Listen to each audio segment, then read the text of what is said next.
નમસ્કાર, હું પૂજા રાવલ. તમે જોઈ રહ્યા છો સમાચાર મેં આગે ન્યૂઝ. હવે જોઈએ આજના સમાચાર.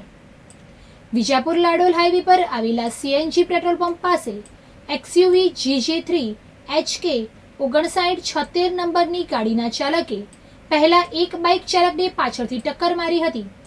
ત્યારબાદ પેટ્રોલ પંપ પાસે આવેલા ગલ્લામાં ગાડી ઘૂસી ગઈ હતી. અકસ્માતમાં ગલ્લાના માલિકને શારીરિક ઈજાઓ થઈ હતી અને ગલ્લાને મોટું નુકસાન થયું હતું. બાઇક ચાલકને પણ ગંભીર ઈજાઓ થઈ હતી. ઈજાગ્રસ્ત બંને વ્યક્તિઓને પ્રથમ 108 એમ્બ્યુલન્સ મારફતે વિજાપુર સિવિલ હોસ્પિટલમાં ખસેડવામાં આવ્યા હતા.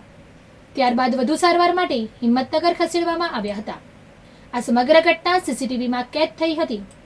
ગલ્લા માલિકે લાડોલ પોલીસ મથકમાં એક્સયુવી ચાલક વિરુદ્ધ ફરિયાદ નોંધાવી છે. વિજાપુરમાંથી સરકારી અનાજનો જથ્થો ગેરકાયદેસર રીતે વેપાર કરતા ઈસમોને પુરવઠા વિભાગે રેડ કરીને ઝડપી લીધા હતા. બંને સામે કાયદેસરની કાર્યવાહી હાથ ધરવામાં આવી છે.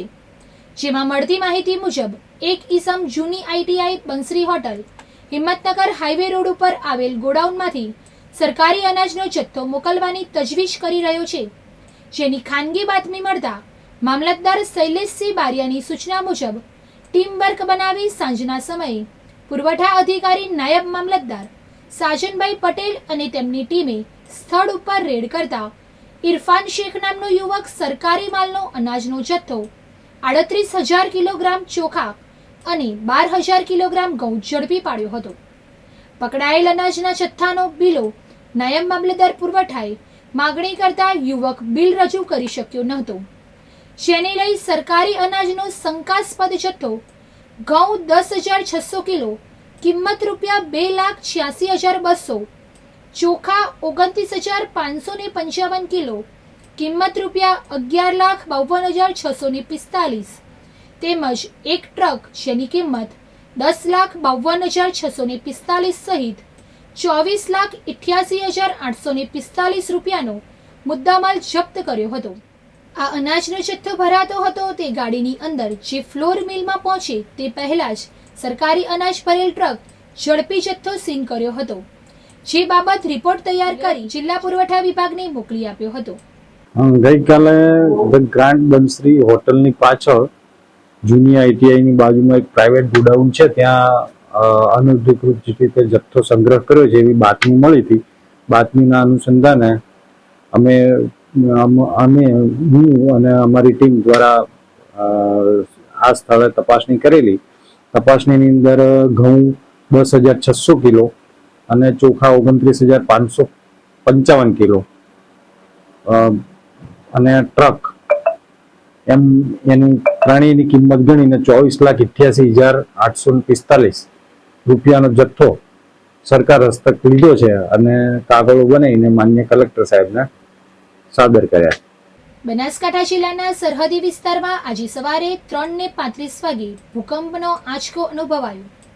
ISRના જણાવ્યા મુજબ ભૂકંપની તીવ્રતા રિક્ટર સ્કેલ પર 3.4 નોંધાઈ હતી.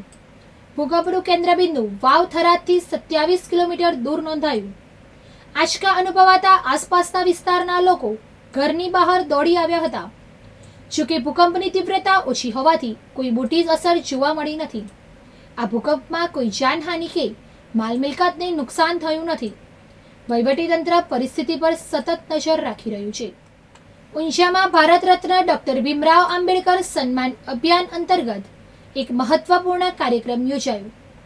મહેસાણાના સાંસદ હરિભાઈ પટેલે વોર્ડ નંબર 7, 8 અને 9ના અનુસૂચિત જાતિ વિસ્તારોની મુલાકાત લીધી. સાંસદે સ્થાનિક રહેવાસીઓ સાથે સીધો સંવાદ કર્યો અને ડોક્ટર આંબેડકર વિશેના પુસ્તકોનું વિતરણ કર્યું. તેમણે ડોક્ટર બાબા સાહેબ આંબેડકરના જીવન અને યોગદાન વિશે વિસ્તૃત માહિતી આપી. કાર્યક્રમમાં ઊંઝા શહેર પ્રમુખ સંજયભાઈ રાવળ, નગરપાલિકા પ્રમુખ જિજ્ઞાબેન, મહામંત્રી જતીનભાઈ પટેલ અને દેવેન્દ્રભાઈ પટેલ સહિત બંદરના હોદ્દેદારો, નગરસેવકો, મોરચાના હોદ્દેદારો અને કાર્યકર્તાઓ ઉપસ્થિત રહ્યા. વિસનગર ખેતીવાડી ઉત્પન્ન બજાર સમિતિએ હવામાન વિભાગની આગાહીને પગલે ખેડૂતો માટે મહત્વની સૂચના જાહેર કરી છે. હવામાન વિભાગે 4 મે થી 9 મે 2025 દરમિયાન કમોસમી વરસાદ અને વાદળછાયું વાતાવરણ રહેવાની આગાહી કરી છે. માર્કેટયાર્ડમાં આવતા ખેડૂતો અને વેપારીઓને વિશેષ સૂચના આપવામાં આવી છે. ખેડૂતોએ પોતાના ખેત ઉત્પાદનને સુરક્ષિત રીતે ઢાંકીને લાવવાનું રહેશે. સાથે જ ખેત પેદાશોને સુરક્ષિત સ્થળે ઉતારવા અને સંગ્રહ કરવાની સૂચના આપવામાં આવી છે. થરાદ નગરપાલિકાના ફાયર બ્રિગેડને આજે નાગલા પુલ પાસે નર્મદા મુખ્ય કેનાલમાં એક આંખલો પડી ગયાની માહિતી મળી હતી. ફાયર બ્રિગેડની ટીમ તરત જ ઘટના સ્થળે પહોંચી ગઈ હતી. શ્રી શેલણ યુવક મંડળના સભ્યો અને જીવદયા પ્રેમીઓએ બચાવ કામગીરીમાં ફાયર બ્રિગેડની ટીમને મદદ કરી હતી.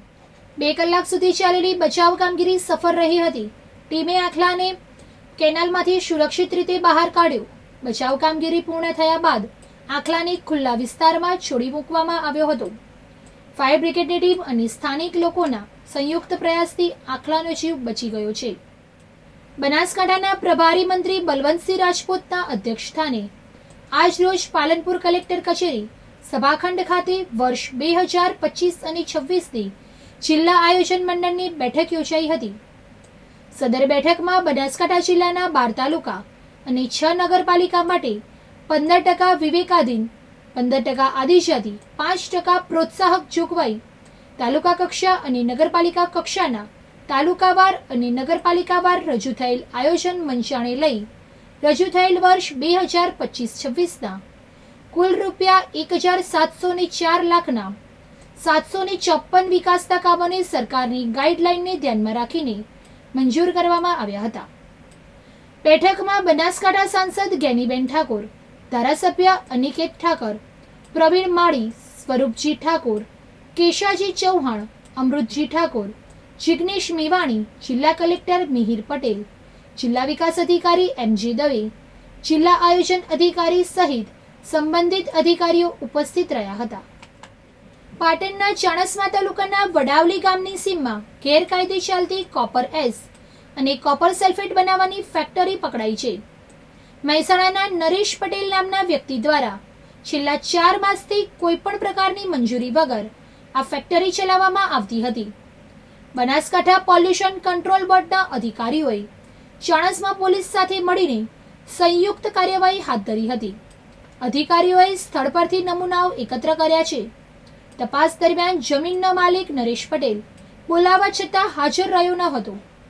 છમીચા ગામની સીમમાં નેડિયાના માર્ગે આવેલા વિશાળ ખેતરમાં ચાલતા આ અવૈધ ધંધા પર દરોડા દરમિયાન હાજર વ્યક્તિઓના નિવેદન લેવામાં આવ્યા હતા. બનાસકાંઠા પોલ્યુશન કંટ્રોલ બોર્ડના અધિકારી તુષારભાઈ ત્રિવેદીના જણાવ્યા મુજબ આ ગેરકાયદેસર યુનિટ સામે કડક કાર્યવાહી કરવામાં આવશે. વધુ સમાચાર માટે જોતા રહો સમાચાર મેં આગે ન્યૂઝ.